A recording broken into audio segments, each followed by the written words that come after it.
Welcome to hello நம்ம குடும்பம். இன்றைக்கி தக்காளி வெங்காயம் போட்டு எப்படி ஒரு சட்னி செய்கிறதுன்றதை நான் உங்களுக்கு செஞ்சு காமிக்கிறேன்.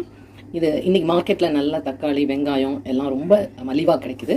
ஸோ நம்ம டெய்லி தேங்காய் சட்னி இல்லை வேறு பொடி அதர் சைட் டிஷ்ஷஸ் நம்ம தேடிட்டு இருக்கிறதுக்கு இதை ஒன்று ரெடி பண்ணால் குழந்தைங்கள்லேருந்து எல்லோரும் விரும்பி சாப்பிடக்கூடிய எளிமையான ஒரு சட்னி. இப்போ வாங்க நம்ம அதை பார்த்துடலாம். அதுக்கு வெங்காயம் ஒரு 1/2 கிலோ எடுத்து நல்லா அந்த மாதிரி கட் பண்ணி வச்சுருக்கேன். அது கூட நம்ம பச்சை மிளகாய் போட்டு வதக்க போகிறோம். காரத்துக்கு தேவையான அளவு போட்டுக்கோங்க. இதில் ஒரு 5-6 பச்சை மிளகாய் நான் போட்டிருக்கேன். அதே மாதிரி 1/2 கிலோ தக்காளி பழம் அதை எடுத்து கட் பண்ணி வச்சுட்டேன். இப்போ நம்ம ஸ்டவ்வில் எண்ணெய் வச்சாச்சு.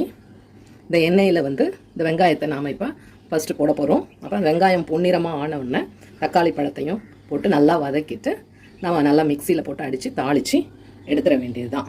எடுத்துட்டு அப்புறம் கடுகு வெங்காயம் போட்டு தாளிச்சிட்டா சட்னி ரெடி ஆயிடுச்சு. இப்போ அதை எப்படி நம்ம எண்ணெயில் போட்டு வதக்கி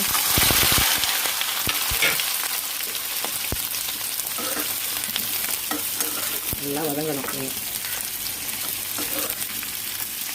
நல்லா வதங்குற வரைக்கும்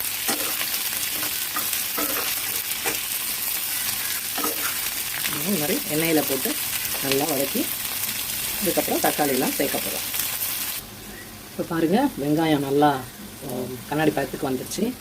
இதில் தக்காளி பழத்தை போடுறேன். தக்காளி பழத்தை போட்டுட்டு நல்லா வதக்கணும். நல்லா வதங்கி வரணும். அதுக்கு கொஞ்சம் உப்பு ஆட் பண்ணிடலாம். அது தேவையான அளவு உப்பு வேணும் எப்படியும். அதை நம்ம இந்த ஸ்டேஜில் போட்டால் சீக்கிரம் வதங்கிடும். நல்லா வதங்கி வந்தோம்னா நம்ம மிக்சியில் போட்டு அடிச்சிடணும்.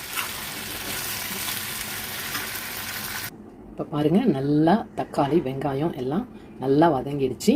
இப்போ ஆற வச்சுட்டேன். இனி மிக்சியில் போட்டு அரைச்சிட்டு இதை நம்ம தாளிச்சிட வேண்டியது தான். நான் போய் மிக்சியில் போய் அரைச்சிட்டு வந்துடுறேன்.